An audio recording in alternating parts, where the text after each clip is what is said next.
¿Por qué la fecha más triste? Porque en ella se recuerda la destrucción del primer templo por manos de los babilonios, y también en el 9 de Av se recuerda la destrucción del segundo templo, en este caso por manos romanas. Ese es lo más esencial. Tras esos eventos se le fueron añadiendo más tragedias que tomaron lugar aproximadamente más o menos en el mismo tiempo. Por ejemplo, la expulsión de los judíos de España en el 1492 fueron, el recuerdo de ese trágico evento fue añadido al 9 de Av, así como también el momento en que se decretó las cruzadas. Estaba viendo, espero que se esté escuchando bien o viendo bien la imagen. Si fueran tan amables y me confirman. Acá la pantalla me está informando que existe alguna dificultad.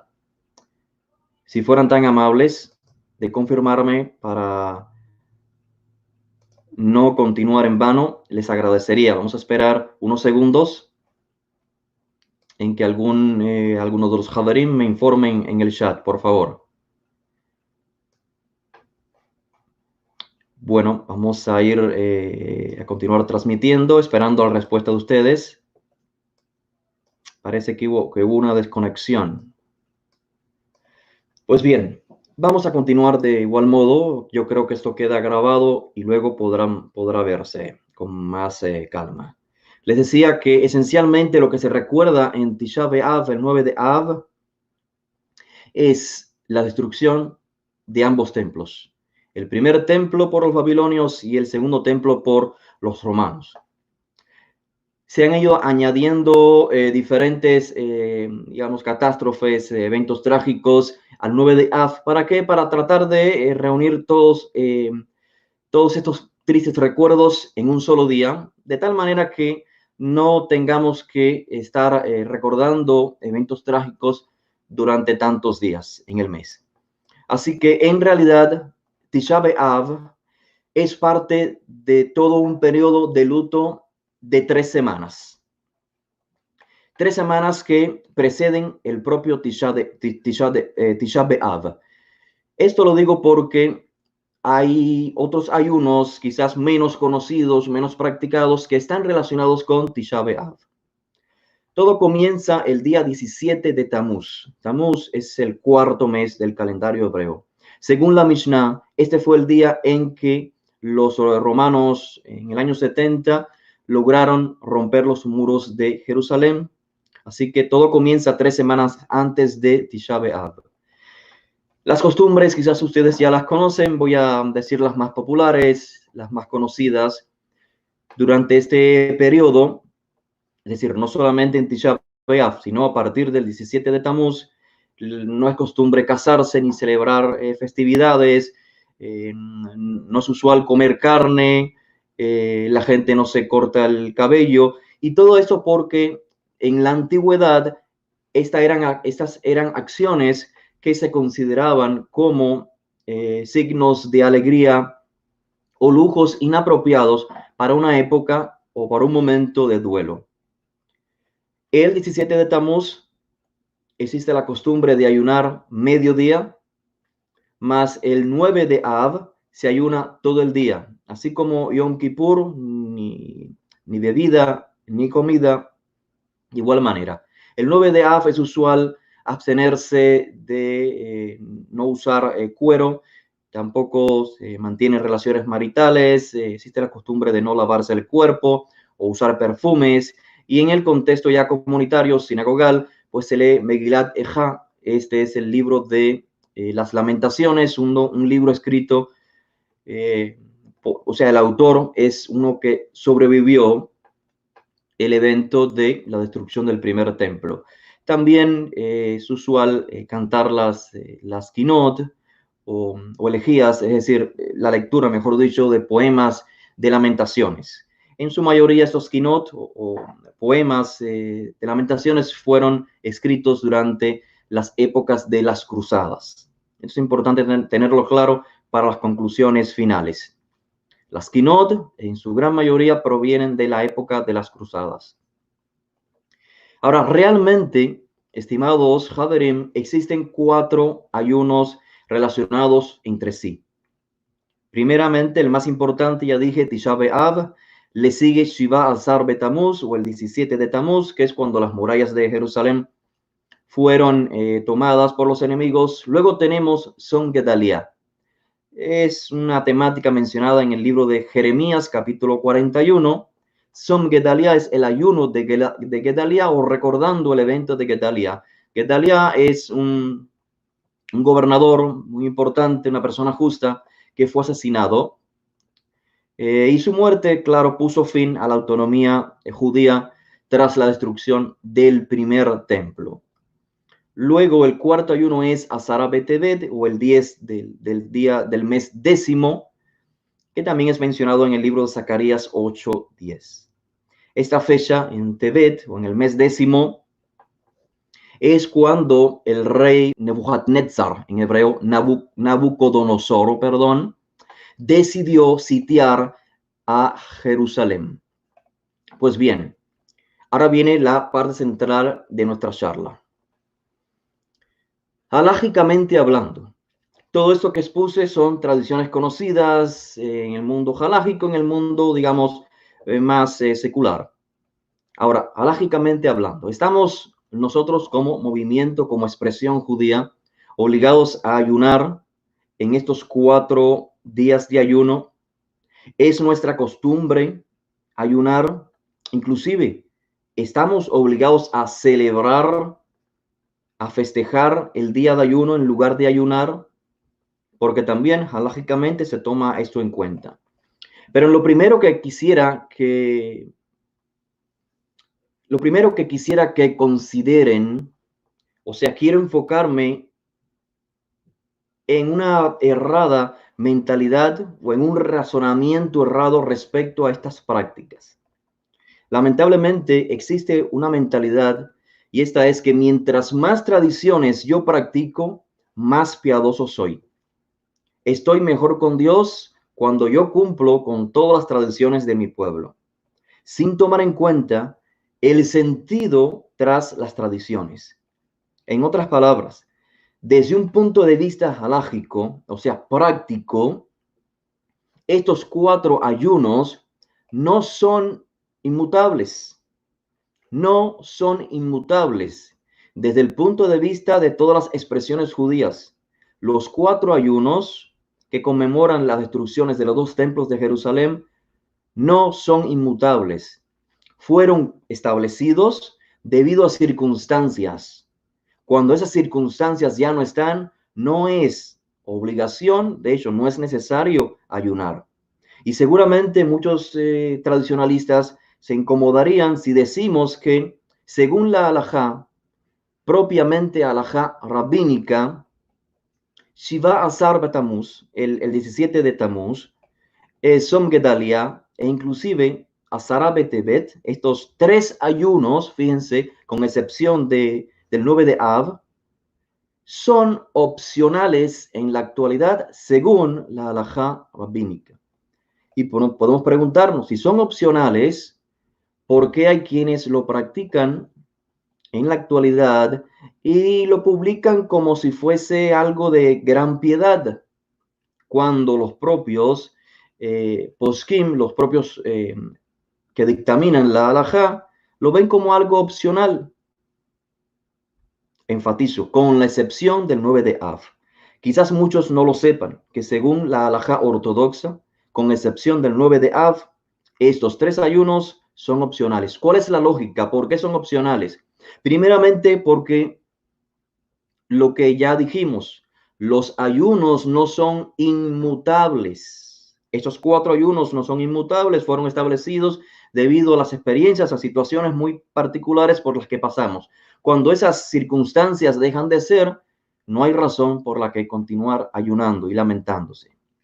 Los días pueden ser de conmemoración, de reflexión, de autoanálisis personal, comunitario, pero no es una obligación para ningún judío o descendiente de Israel, miembro de Israel, que desee perpetuar la voluntad del Creador, no es una obligación. Ahora bien, vamos a razonar esto de mejor manera. Durante la época del segundo templo, la gente practicó esos 4 ayunos. La época del segundo templo comienza desde los días, o sea, cuando regresa, recuerden el contexto histórico, Esdra, Nehemías, el imperio persa les permite retornar. No tienen autonomía todavía los judíos, pero se les permite retornar, inclusive construir el templo. Estamos ya en la época donde está el segundo templo construido y la pregunta es, ¿la gente en ese momento de la historia son libres, entre comillas, tienen el templo, ayunaban esos, o sea, practicaban esos 4 ayunos relacionados con las destrucciones del templo, sí o no? La realidad es que no existe una evidencia, una prueba histórica que lo demuestre. Según tengo entendido, puede ser que exista y yo no estoy informado de ella. Ahora, lo que sí tenemos son los comentarios en el mundo rabínico acerca de este tema. Comentaristas halágicos posterior a la época talmúdica, estamos hablando a partir del siglo, finales del siglo VI, inicios del siglo VII en adelante, esos comentaristas decían que, o dijeron, dejaron por escrito, porque la evidencia está allí, dejaron por escrito que durante la época del segundo templo, los judíos no practicaron estos 4 ayunos. ¿Por qué razón? Porque estaba el templo en pie. Todo lo otro deriva, es decir, todos los 3 ayunos, el resto de los 3 ayunos están sujetos a un ayuno de mayor importancia. La base principal, esto es el 9 de Av. Todo depende del 9 de Av. Así que si está el templo, no hay por qué lamentarse ya de la destrucción de Jerusalén ni de la destrucción del templo y mucho menos practicar los otros 3 ayunos. Ahora, entre todos estos Geonim y Rishonim, es decir, los en el mundo rabínico, del judaísmo rabínico talmúdico, todos coordinaban con esta idea, a excepción de Maimónides. Según tengo entendido, de igual manera puede ser que exista uno que otro líder en el mundo rabínico importante que también dijo como Maimónides que en la época del segundo templo sí se practicaba el ayuno. Hasta donde tengo entendido, solamente el Rambam, o sea, Maimónides, dijo que sí, que se practicaba el ayuno. ¿Por qué? Porque aunque estuviese el templo en pie, Israel no había alcanzado el estado de soberanía, autonomía, o sea, la esperada redención mesiánica no había tomado lugar. Y para la concepción de la redención, desde el punto de vista de Maimónides, es un poco diferente al resto de los pensadores. Así que la realidad, les decía previamente, no hay evidencias, no hay pruebas históricas de alguien que vivió en ese periodo que nos diga, en efecto, que haya registrado los judíos ayunando o no ayunando en esa época. Ahora, tenemos el registro en el tratado Rosh Hashanah, un tratado talmúdico, y tenemos en la Mishnah, recuerden, estamos hablando de un registro a inicios del siglo III de la era común. Tomemos en cuenta el periodo. Ya el templo se había destruido. El templo fue destruido en el año 70 de la era común. Así que se registra en el tratado Rosh Hashanah, en la sección de la Mishnah, que en 6 meses del año, cuando el templo estaba en pie, se enviaban emisarios por toda la tierra de Israel, inclusive sus alrededores, para avisarles a los judíos que había comenzado un nuevo mes, o sea, el Rosh Hodesh. ¿Por qué? ¿Por qué 6 meses que se avisaba el inicio del mes? ¿Por qué no los 12 meses o los 13 meses?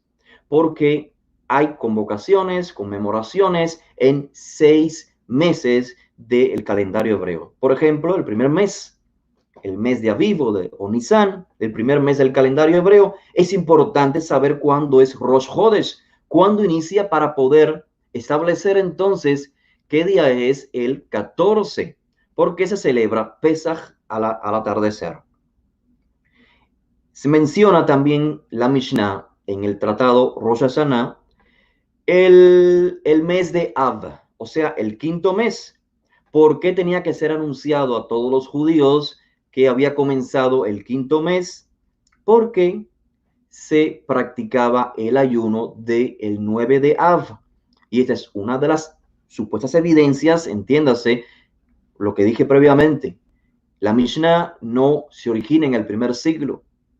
Inclusive críticos de estos textos, analistas de estos textos, no apoyan la tesis de que lo escrito en la Mishnah es una recopilación tal y cual lo hizo Yehuda Anasí a finales o a inicios del tercer siglo de la era común, sino que esta pasó por revisiones y revisiones, adaptaciones, correcciones y, por lo tanto, el texto tal como figura hoy en la Mishnah no es tal y como se registró en su, digamos, en su primera edición.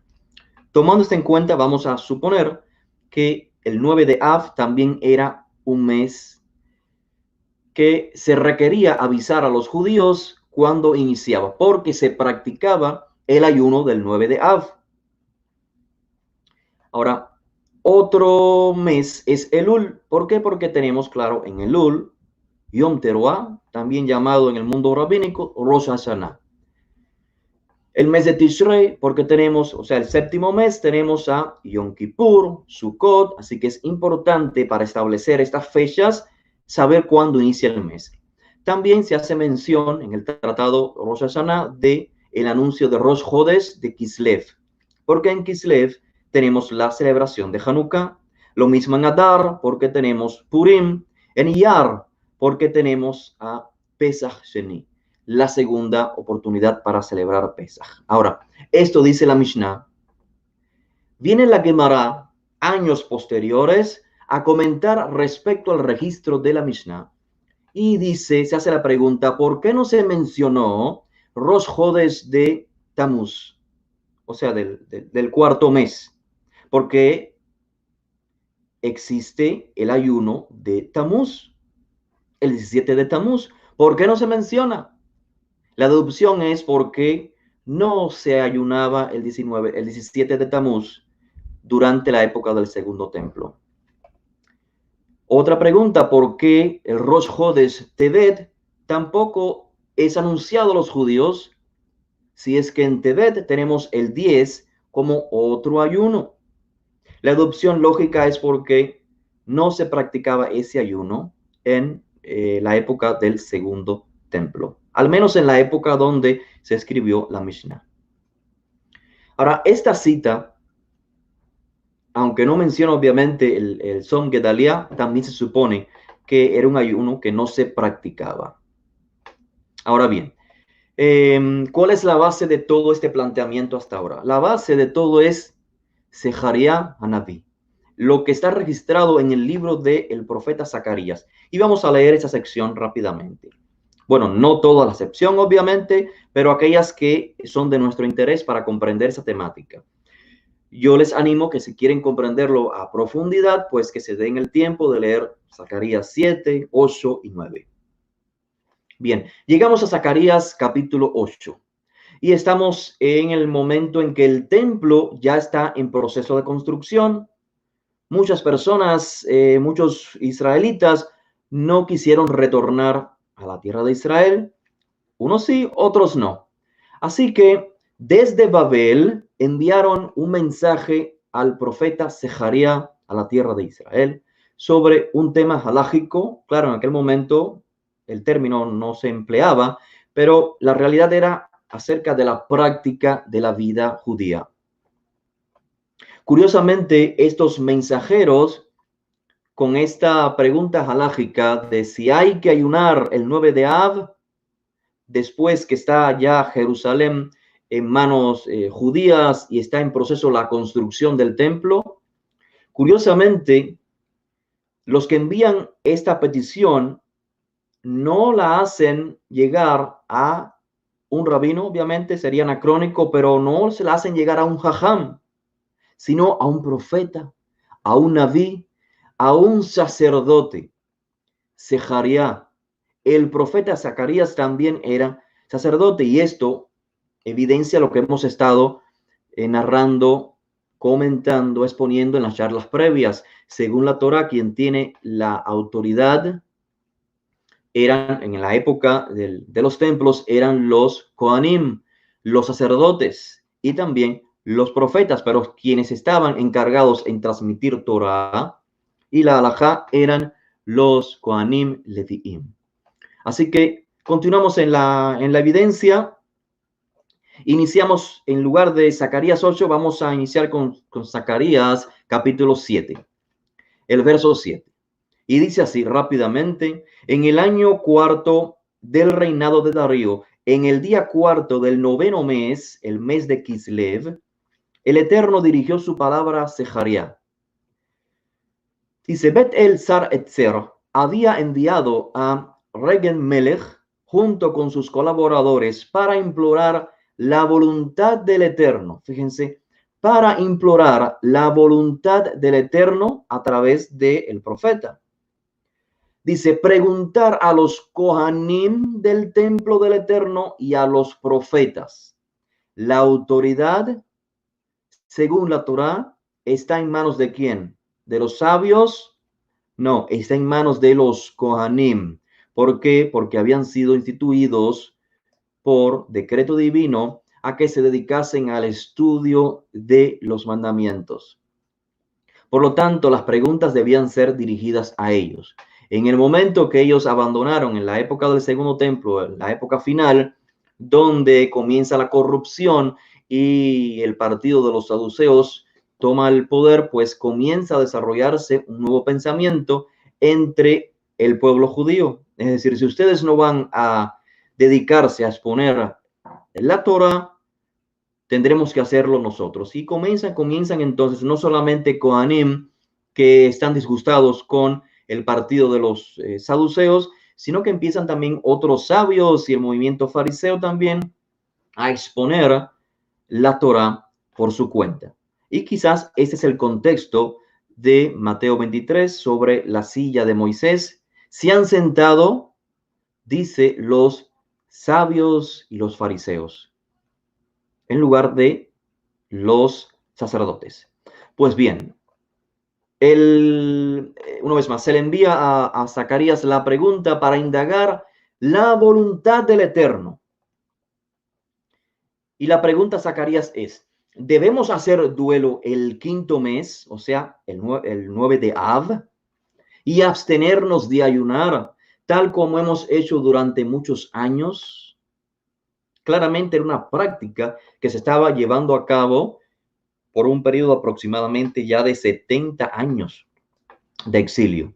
El contexto parece dar por sentado que los otros ayunos dependían del 9 de Av, ¿cierto? Porque no se mencionan los otros ayunos.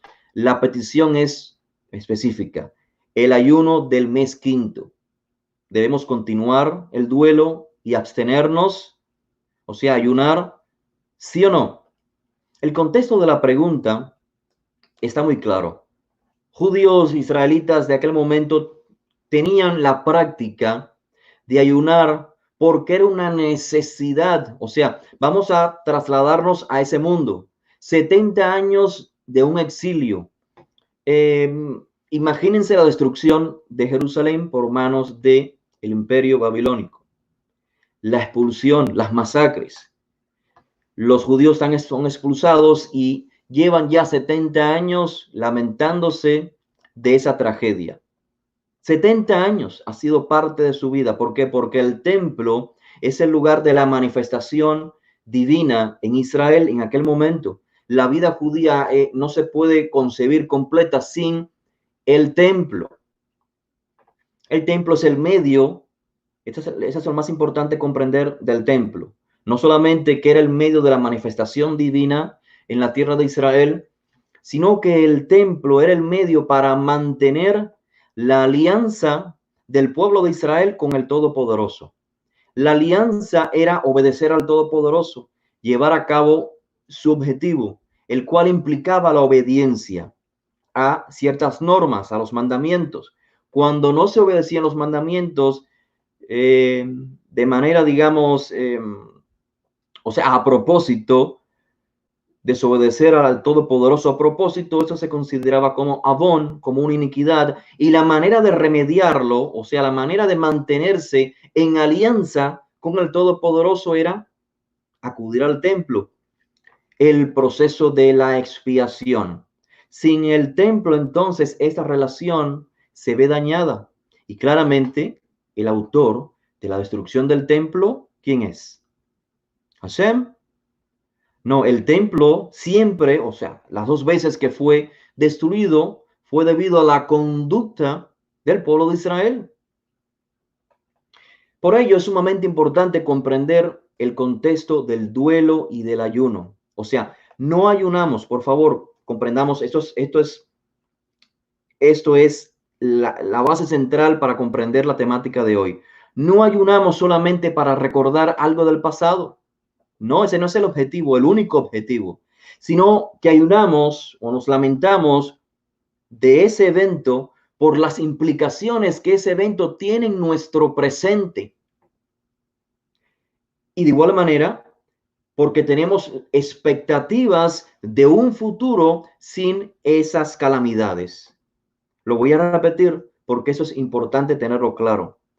El ayuno, la lamentación, no es únicamente con el fin de recordar eventos del pasado, sino porque ese evento tiene implicaciones en nuestro presente.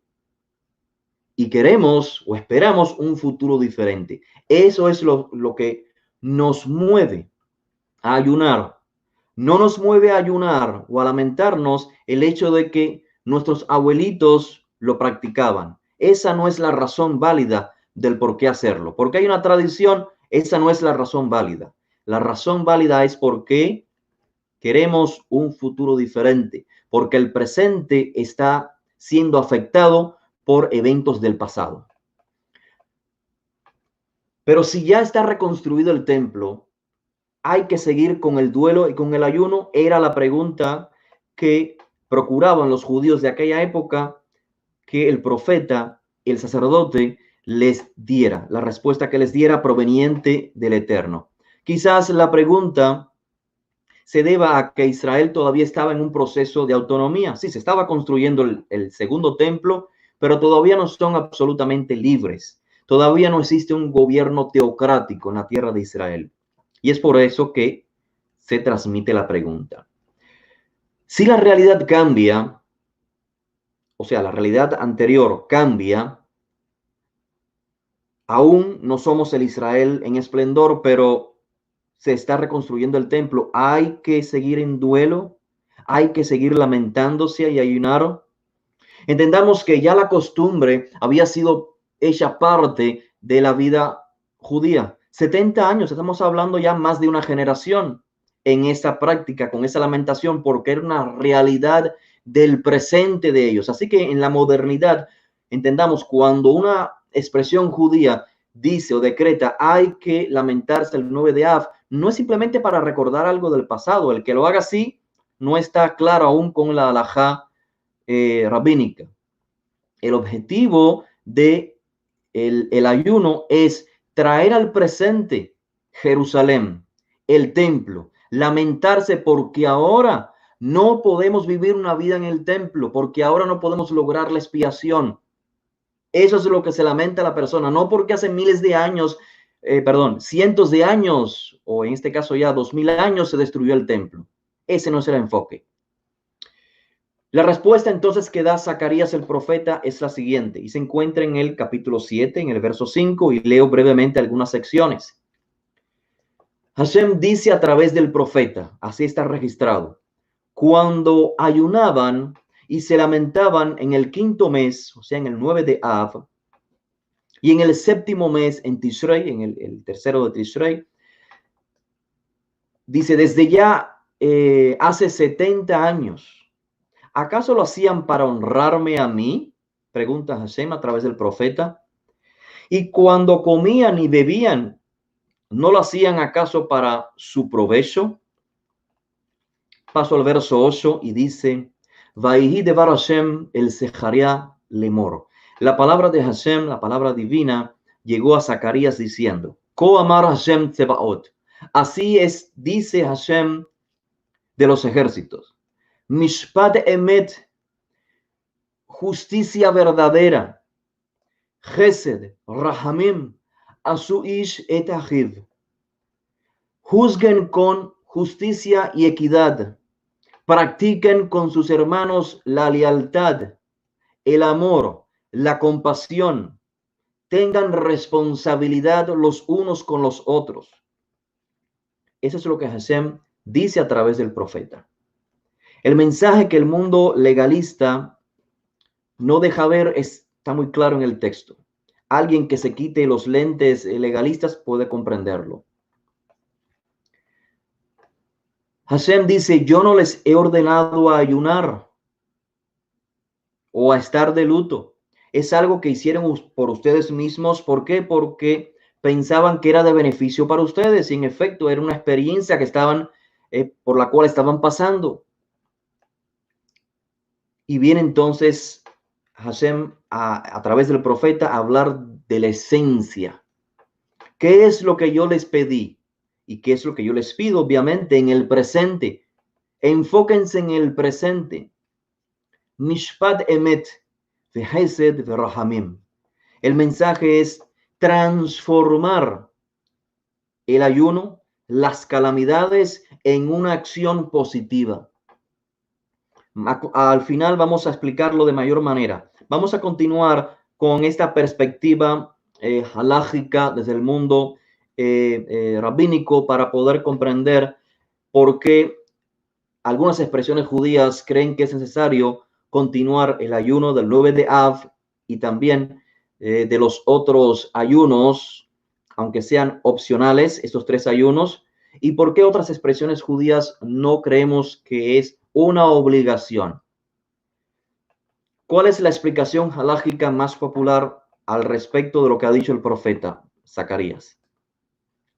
Si esos días de ayuno serán transformados, según el profeta, en sazón y simjá, o sea, en absoluta alegría, en regocijo y en shalom, en paz, indica que son días de ayuno cuando no existe alegría, regocijo ni shalom.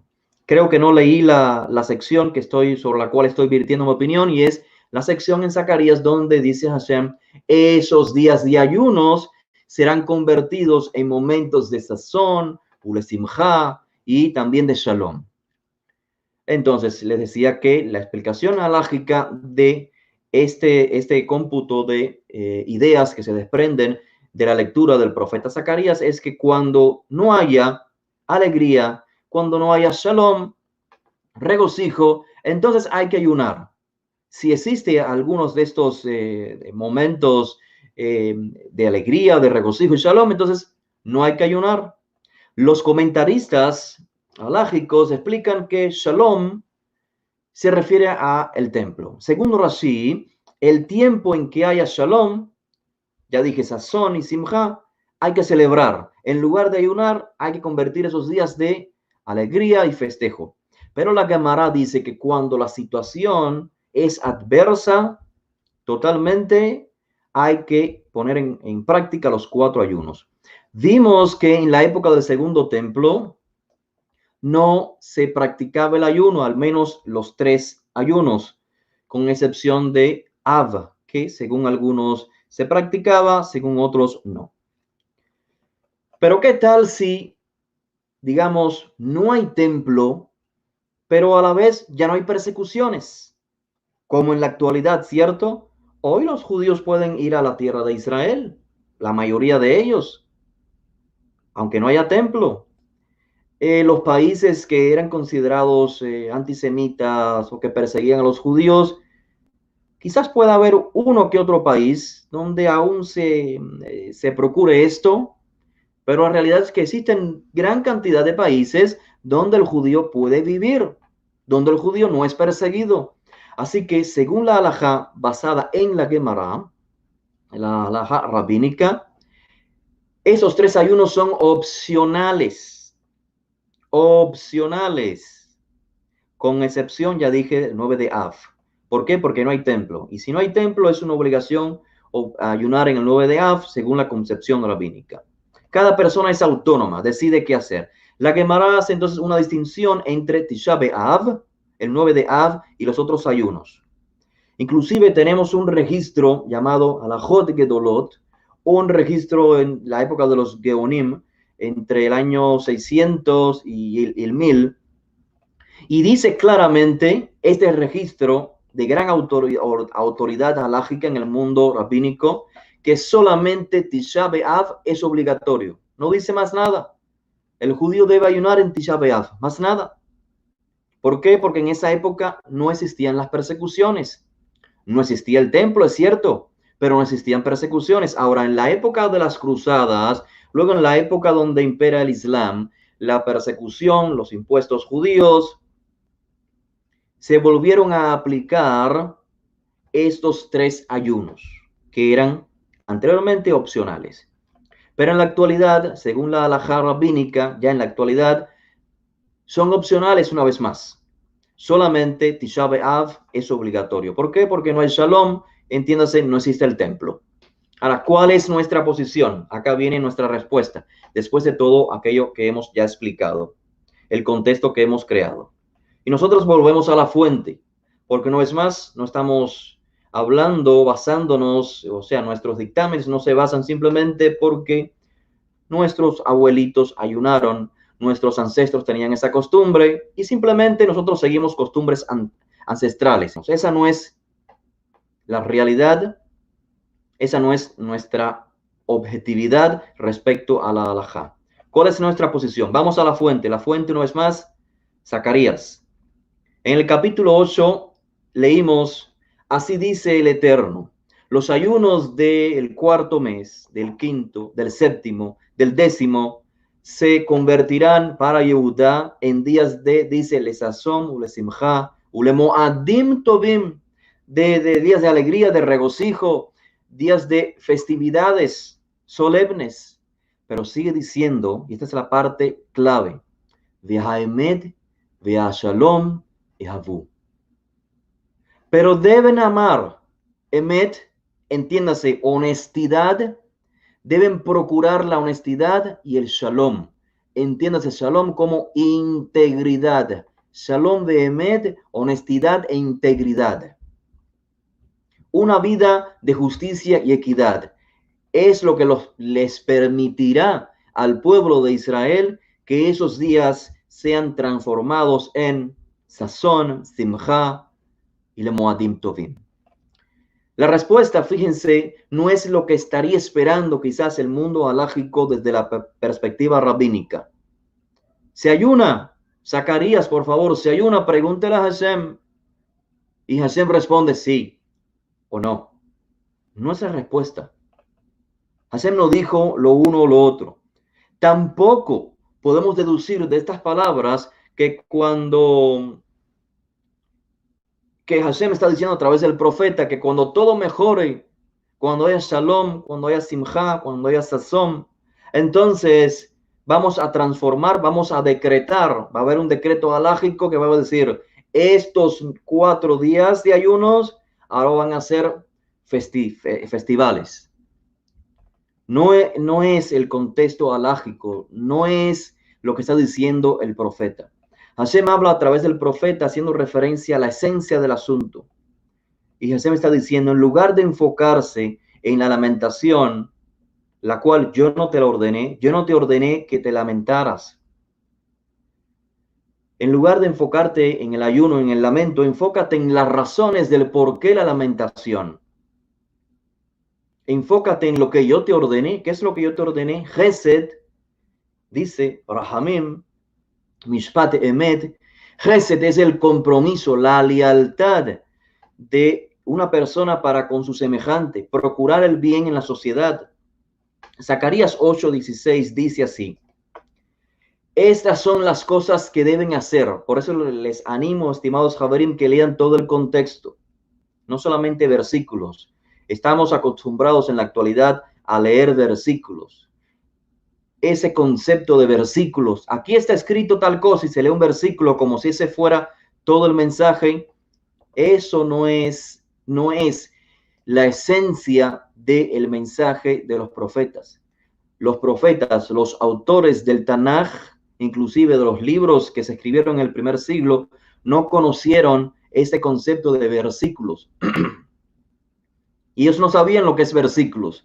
La razón por la que encontramos ciertos textos del primer siglo, inclusive después, en la literatura rabínica, inclusive, o los escritos de los primeros discípulos, cuando se cita lo que hoy se llama un versículo, no es para que la persona se enfocase únicamente en esa oración, sino en el contexto que está ejemplificada en esa oración. Una vez más, en la antigüedad no existía el concepto de versículo, sino de contexto. Por eso les animo a que lean el texto en contexto. Acá solamente algunas secciones para crear el contexto. Zacarías 8:16. Estas son las cosas que deben hacer, dice el profeta por parte de Hashem. Davru emet ish et rehu. Que hable la verdad cada cual con su prójimo. Emet umishpat, juzgar según la verdad, procurar shalom, procurar la verdad, la integridad, la paz en vuestras puertas. El mensaje que el mundo legalista no nos deja ver es el siguiente, que el profeta hace un llamado a transformar el ayuno en acción. Y esto claramente es un decreto alágico, pero no desde el punto de vista alágico que se pretende buscar un sí, un no, y cuándo y cómo, y cuánto tiempo debe durar el ayuno, y cuándo comienzo y cuándo termino. Esos detalles legalistas pertenecen únicamente a ciertos grupos que quieran hacerlo, y todo nuestro respeto para ellos. La cuestión es que esa mentalidad legalista no debe opacar la alajá tal y como está presentada en las palabras de los profetas. El profeta está llamando a transformar el ayuno en una acción positiva. Tisha B'Av debe ser un día de reflexión, de procurar el bien.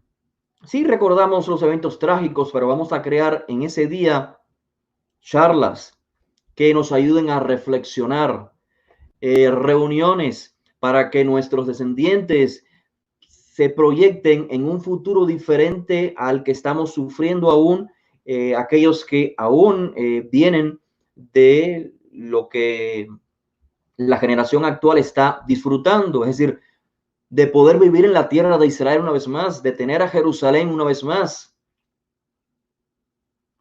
Esa sensación, una vez más, de cierta libertad y autonomía, aunque no podamos percibir en el gobierno actual de Medinat Israel un sistema teocrático, pero estamos avanzando, y es ese sentir positivo que debemos influenciar en la próxima generación, obviamente en la presente generación y en la futura.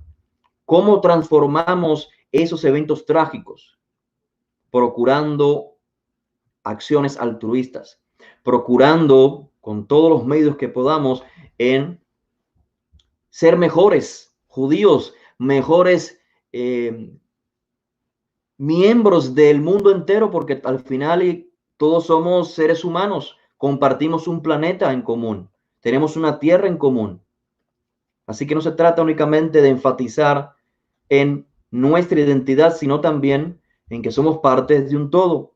Tisha B'Av, les decía, debe ser un día entonces de reflexión, para enfatizar en la importancia de hacer el bien el uno con el prójimo.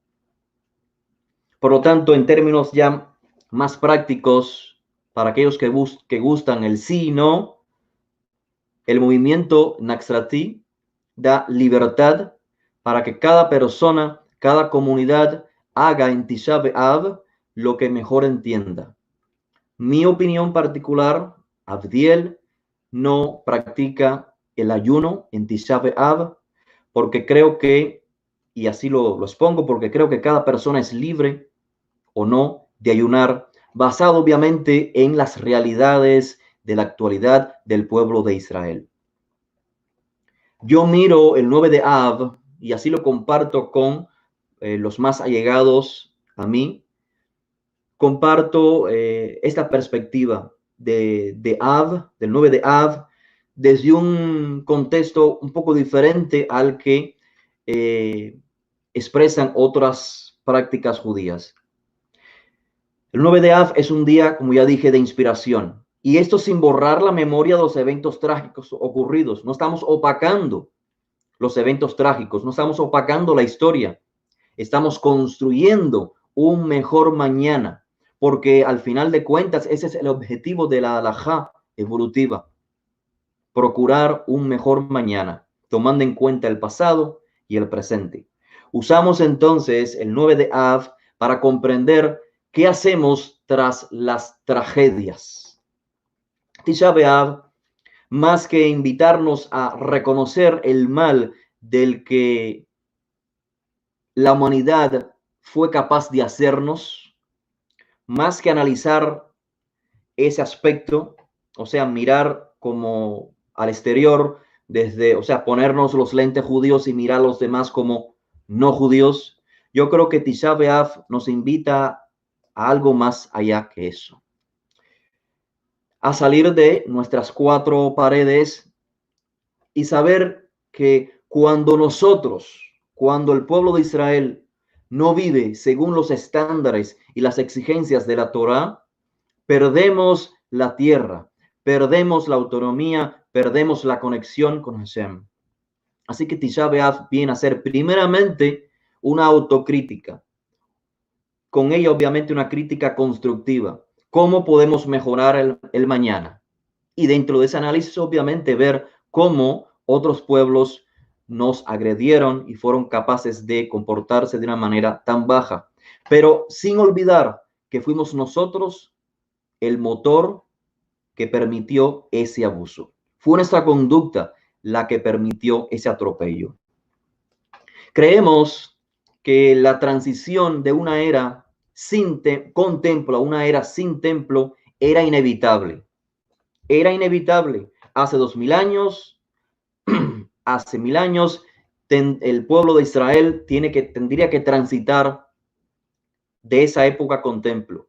La realidad del ser humano en la actualidad, a menos que la persona sea obviamente una persona ya, digamos, religiosa, tradicionalista, a menos que esa sea la realidad, el ser humano se enfrenta a una realidad en la actualidad muy diferente a la antigua. Nuestra cosmovisión de la realidad no es exactamente la misma de hace 2000 años. Por eso les digo que la transición de estas dos eras era inevitable. Pero teníamos el libre albedrío de cómo transitarla, de qué manera hacerlo. Y creo que nuestro error de conducta fue optar, o sea, dio paso a que la transición sea a través de una destrucción. Creo, mirando al pasado, hipotéticamente, obviamente, pudiésemos haber quizás, no sé, proyectado la visión de un templo como una gran sinagoga, en lugar de que se perpetuara los sacrificios. Y con esto recalco una vez más, no estoy obviando o no obviamos ya en términos de movimiento, de expresión judía, no obviamos las tristes realidades por las que nuestros antepasados pasaron. Y esto está registrado ya en nuestros escritos del primer siglo y quiero citar uno de ellos, donde se registran palabras de Rabbi Yoshua por sus discípulos. Yoshua dijo, vendrán días en que, diciendo a Jerusalén, en que tus enemigos te rodearán y te encerrarán por todos lados y te derribarán al suelo, tú y tus hijos dentro de ti. Y no dejarán una piedra sobre otra en ti, porque no sabías el momento de tu visita. Tenemos el libre albedrío de transitar, de continuar nuestro desarrollo como seres humanos de era en era, pero somos nosotros los que optamos en la manera en que queremos transitar, sea a través de tragedias o a través de iluminaciones. Con la destrucción del templo, una sección del pueblo de Israel se vio sin acceso al sistema de expiación y al encuentro con la divinidad. La realidad para nosotros como movimiento, como seguidores de Yahushua, el Mesías, la realidad es drásticamente diferente. Sin sistema de sacrificios, el acercamiento al Creador, la manera de buscar la expiación no finalizó. La posibilidad de identificarnos como parte de los fieles de Israel no finalizó. Se creó una nueva alianza. ¿Qué es una nueva alianza? ¿Un nuevo libro? ¿Una nueva serie de mandamientos? No. La nueva alianza es la integración de la Torá de Moisés, de los mandamientos que Moisés recibió divinamente, colocados en el interior del ser humano. Entiéndase, obrar de acuerdo a la voluntad divina por iniciativa propia. Esa es la transición que tomó lugar hace 2000 años con la presencia, con la manifestación de el Mesías. Y como decía, lastimosamente fue a través de la destrucción del templo, la expulsión de los judíos de Jerusalén y dejar en Jerusalén en ruinas. Por eso, tras esos eventos, no solamente el sistema de sacrificios deja de tomar lugar, deja de existir, sino también la posibilidad de identificar a un descendiente de Aarón para que pueda llevar a cabo los sacrificios, también se hizo imposible con la quema de los documentos, los rollos donde estaban registrados los descendientes de Aarón. Y todo esto pasó, como ya dije, no sin antes ver la bondad divina, no sin antes ver la manifestación del Tzadik de Israel, cuyos sufrimientos fueron, según los profetas de antaño, Isaías, sobre todos, Isaías o Anabí, capítulos 52, 53, 59. Recuerden, leamos en contexto, no leamos versículos únicamente.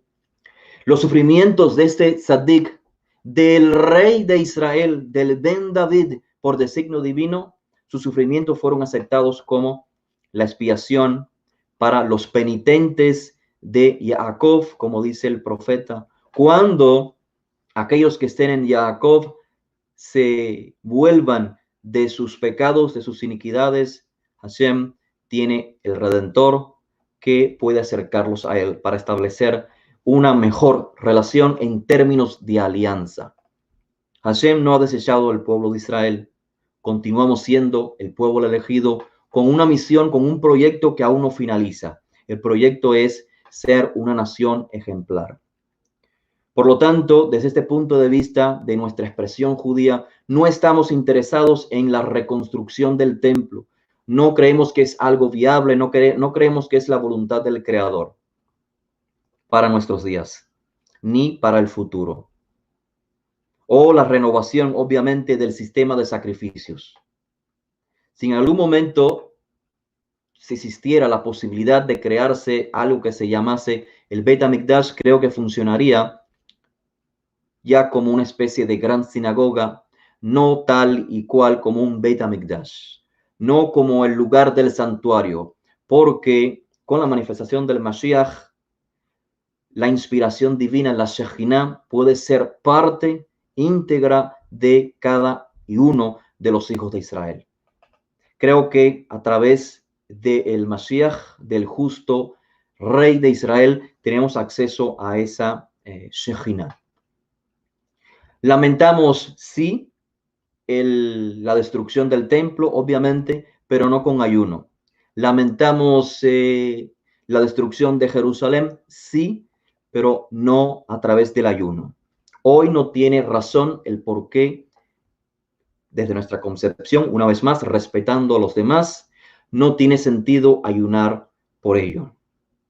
Y de igual manera abrimos nuestros respetos, brindamos nuestros respetos, no solamente a otras expresiones judías, sino que inclusive dentro de las comunidades Jaburot, familiares, individuos que forman parte del movimiento Naxtratim, les concedemos total libertad, autonomía para que expresen la vivencia de estos días que antes se ayunaba, días de, digamos, lamentación, reflexión, que los expresen de la mejor manera que ellos puedan, pero teniendo presente un principio que dije inicialmente. No se trata simplemente de perpetuar una tradición. El 9 de Av no estamos simplemente perpetuando una tradición.